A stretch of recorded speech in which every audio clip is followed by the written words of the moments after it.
Evidence before the Royal Commission on Indian Currency and Finance. Part 7. He turned it down in 1894 to 95. I mean, there was no material difference between the Herschel Committee and the Fowler Committee, and I am sorry if you think I have made any vile allegation against the gentleman. Sir Alexander Murray, all I am doing is quoting what you say in paragraph 5 of your first statement. All I say is there is danger of anybody falling into that trap. Chairman, and you maintain that in your book you have vindicated these eminent statements.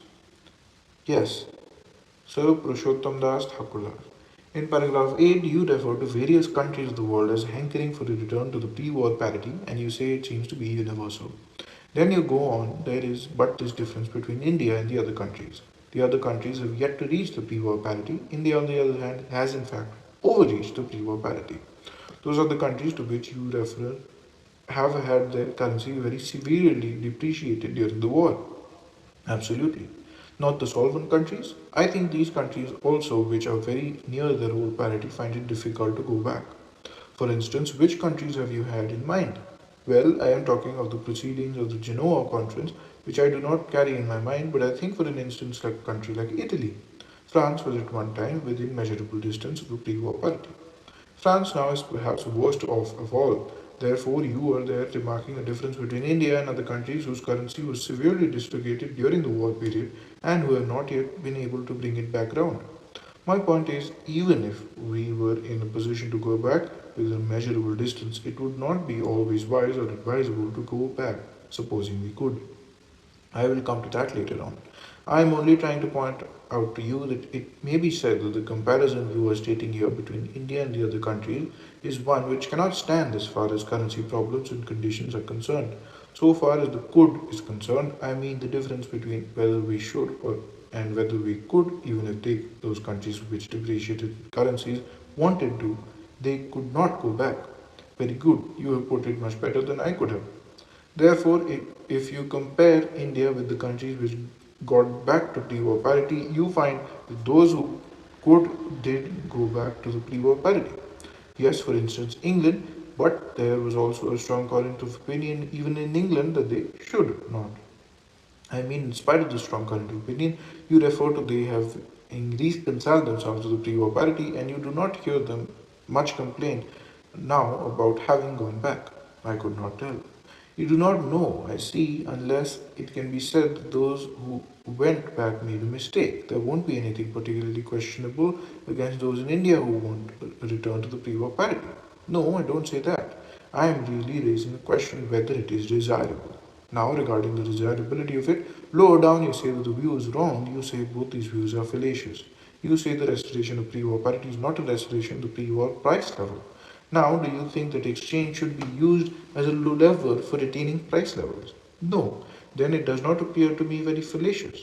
No, as I say this, although you cannot always say exchange and price level move together, yet, excuse me, my question was, do you suggest that the exchange should be used as a lever for adjusting price levels? No, I do not say that. Therefore, a change of ratio from that point of view was not desirable as a lever for the adjustment of prices. Yes, it was not. No country has done it unless you can show that it was particularly desirable in the case of India as an exception. But it has happened in all countries. Which countries? All countries. If I make my question clearer, I do not think your question was put very clearly. I sometimes do put my questions not very clearly, I admit. Which countries which could attain to pre-war parity did voluntarily go past it in order to adjust their internal price levels? No, of course they did not do that. Therefore, where is the fallacy? Fallacy in this sense. Some people in doing this imagine they are going back to the old price level. That is a fallacy because $1 shilling and 4 dimes in 1914 is not the same as 1 shilling $4 in 1925.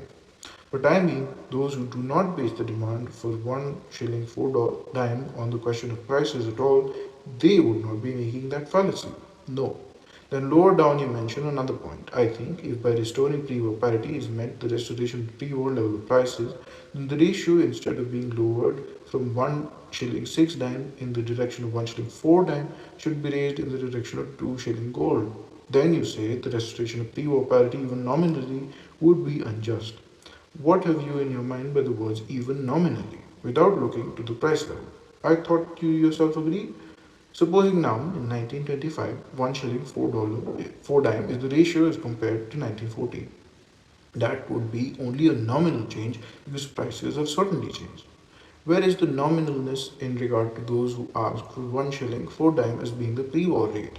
You are asking for a definite change from 1 shilling $6, 6 dime to 1 shilling 4 dime. I take my starting point, as I have stated at the end of the statement, from what we actually find there. I say, in short, in matters of currency, the real is the normal. I therefore start from 1 shilling 6 dime as the normal.